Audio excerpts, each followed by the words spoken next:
오늘 여러분은 느헤미야서의 첫 번째 관문을 넘기셨습니다.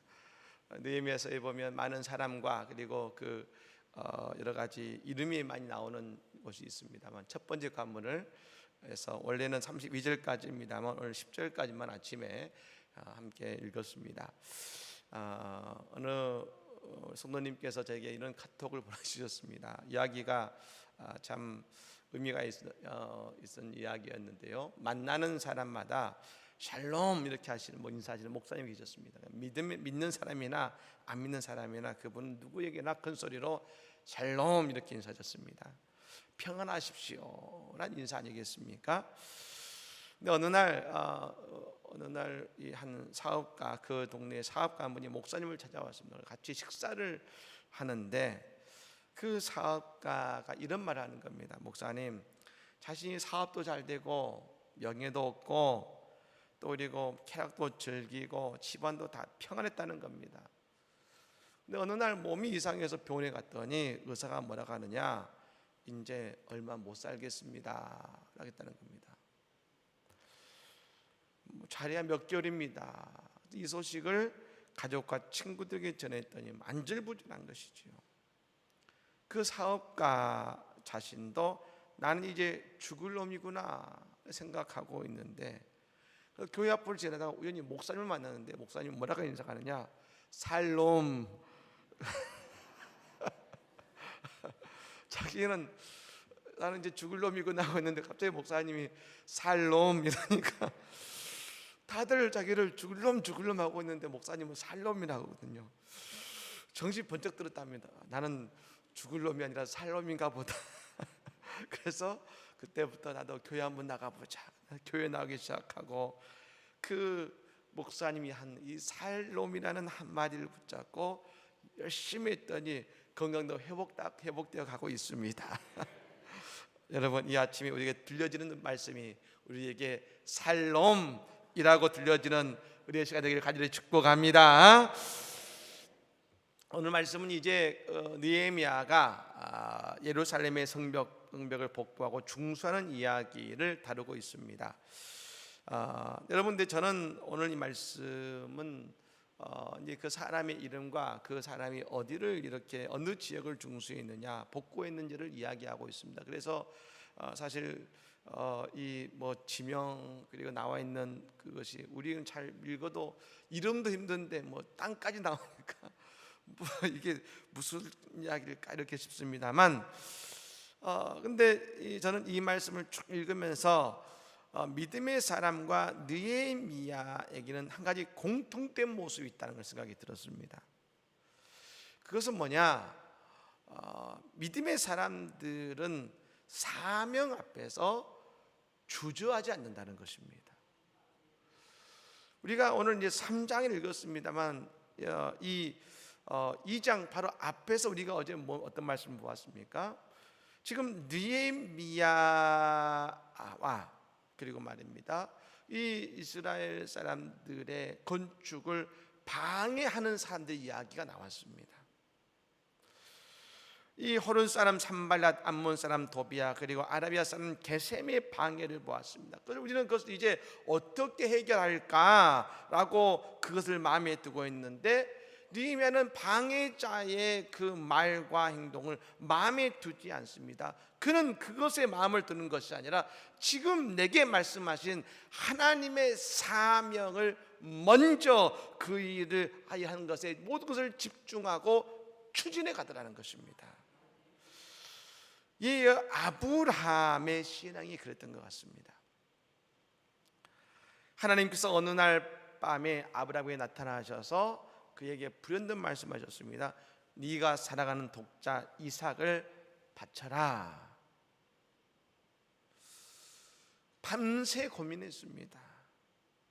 그리고 그날 새벽에 아들 이삭을 데리고 이삭에게 나무를 지우고 그 아들과 더불어 모리아산을 향해 나갔다는 것입니다. 우리가 볼 때 인간적인 생각으로 몇 날 며칠 고민을 해도 문제가 되지 않는 일인데, 흠이 되지 않는 일인데, 그 밤에 말씀을 들었던 아브라함이 새벽에 아들을 데리고 출발합니다.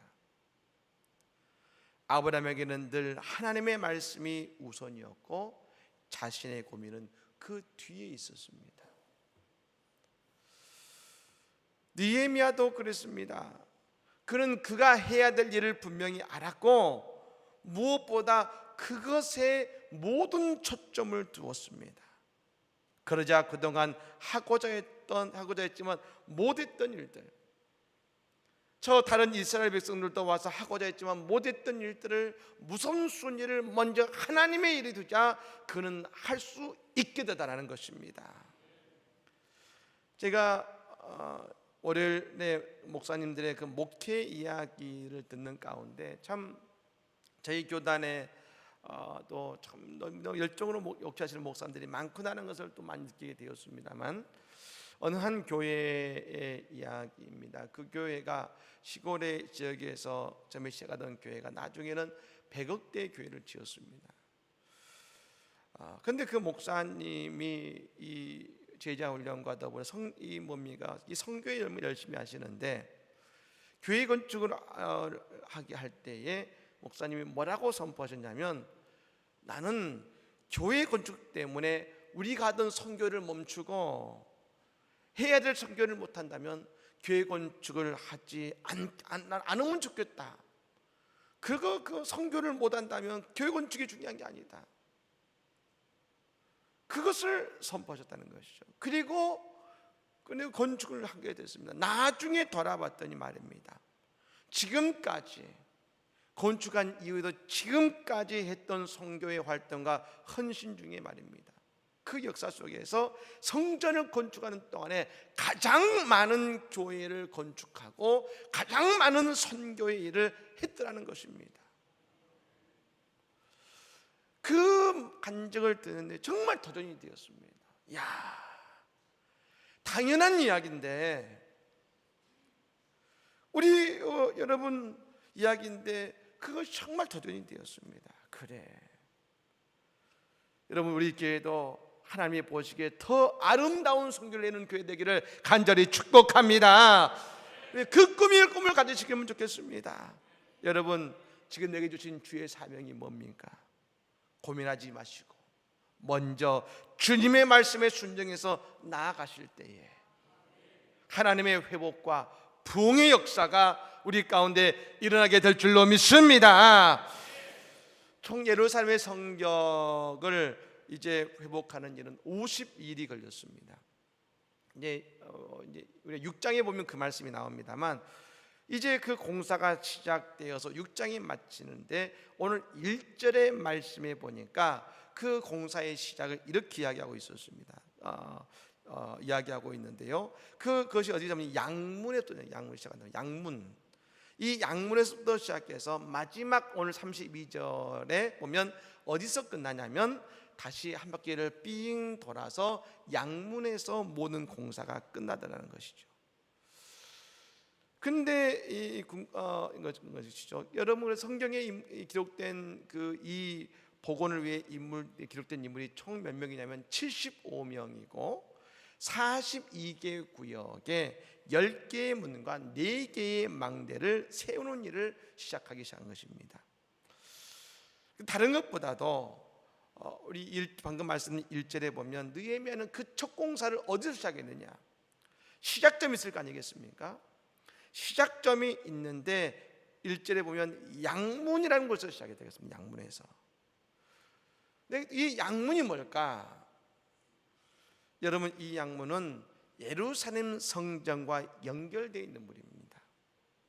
그리고 그 문에는 이 문을 통해서 그 용도가 뭐냐? 그 용도는 하나님께 바쳐질 양들이 통과하는 문, 그래서 양문입니다.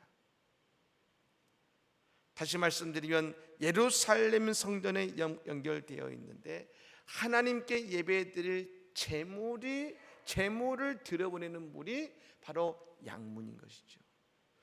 근데 느헤미야가 처음 그 성벽의 회복, 그 문을 복구할 때 첫 지점을 바로 그 제물을 예배하는 데 쓰여지는 필요한 그 문을 첫 문으로 그는 시작점으로 삼았다는 것입니다.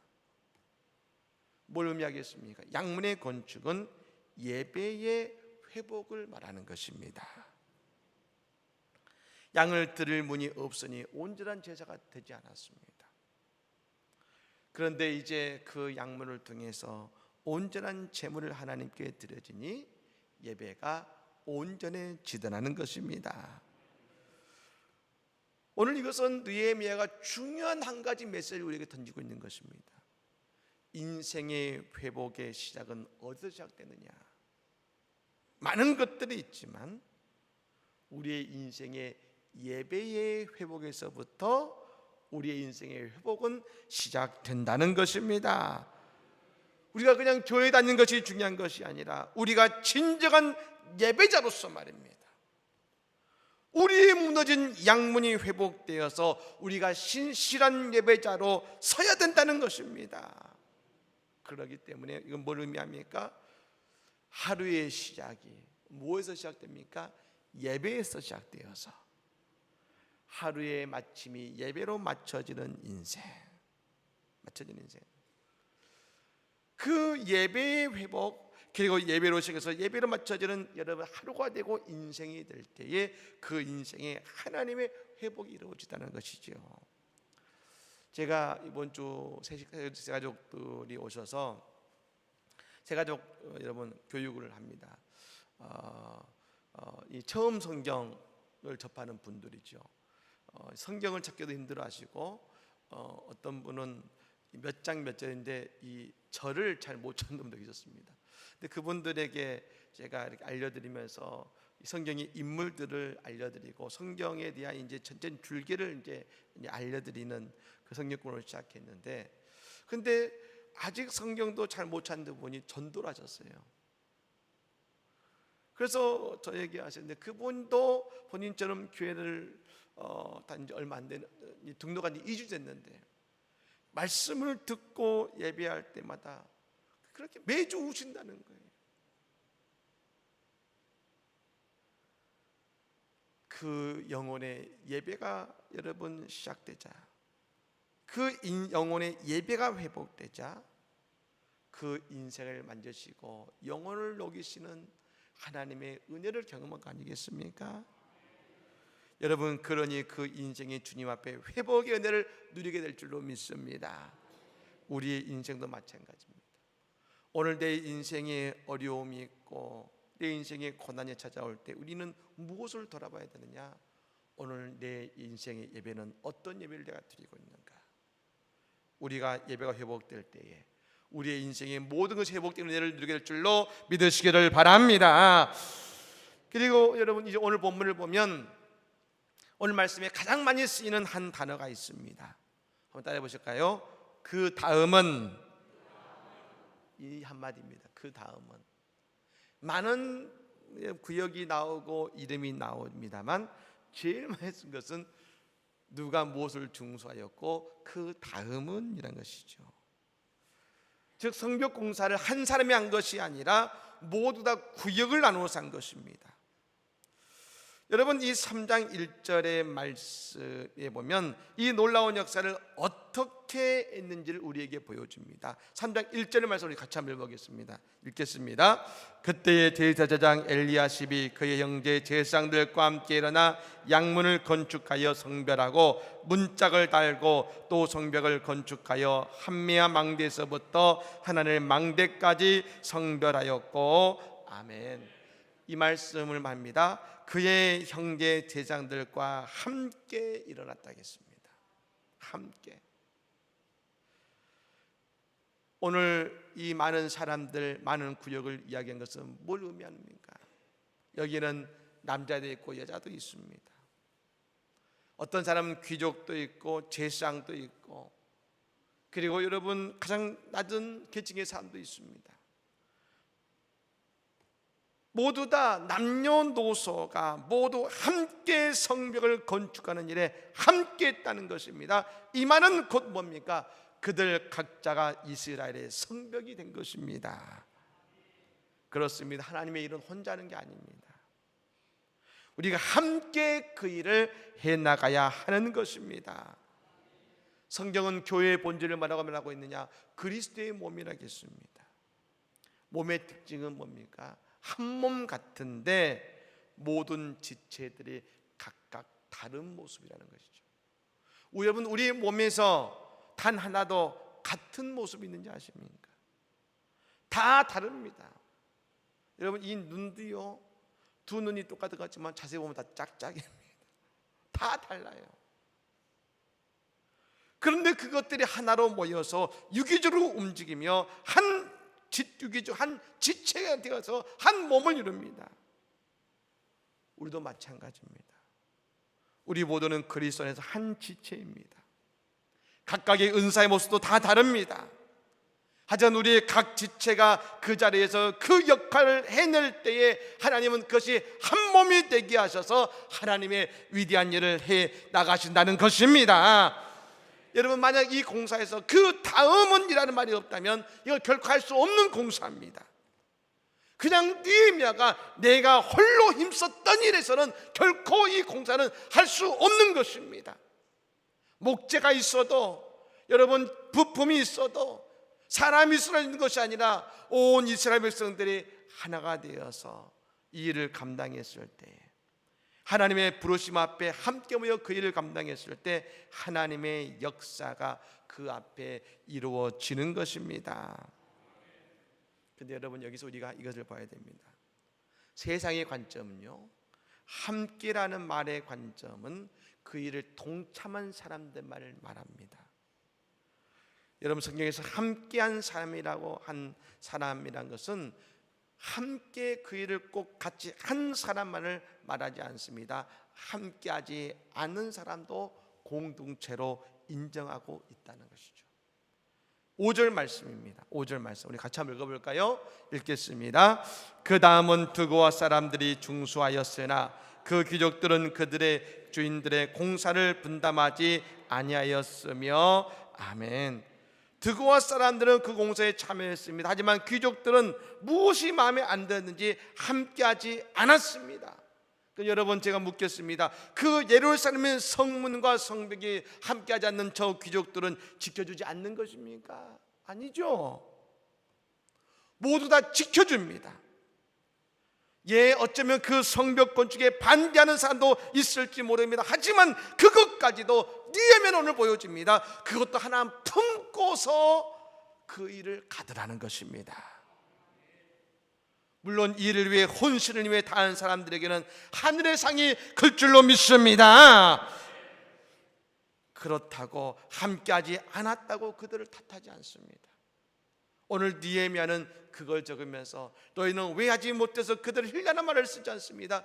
그들 역시도 함께하지 않았지만, 의견은 달랐지만 하나님의 백성으로 그들도 이 성벽이 지켜줄 것이다. 그게 하나님의 품입니다. 예수님의 품입니다. 사랑하는 여러분, 우리의 인생의 회복은 나 혼자서 할 수 있는 것이 아닙니다. 함께 해야 되는 것입니다. 어떻게요? 함께 서로가 기도의 성벽을 함께 쌓아야 되는 것입니다. 함께 영혼의 성문을 함께 세워야 되는 것입니다. 그리고 그 시작은 어떻게 시작합니까? 따라해 볼까요? 예배의 회복에서부터 예배로 마치자. 그렇습니다.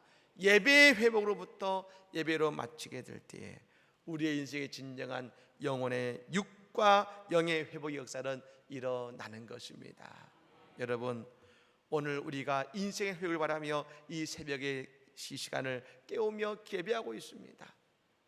우리는 바른 시작을 한 것입니다. 그래서 하나님께서 우리의 인생에 회복과 부흥과 기적을 베풀어 주실 것입니다. 이 은혜를 경험하는 이 귀한 20일이 되기를 예수를 간절히 축복합니다. 아멘.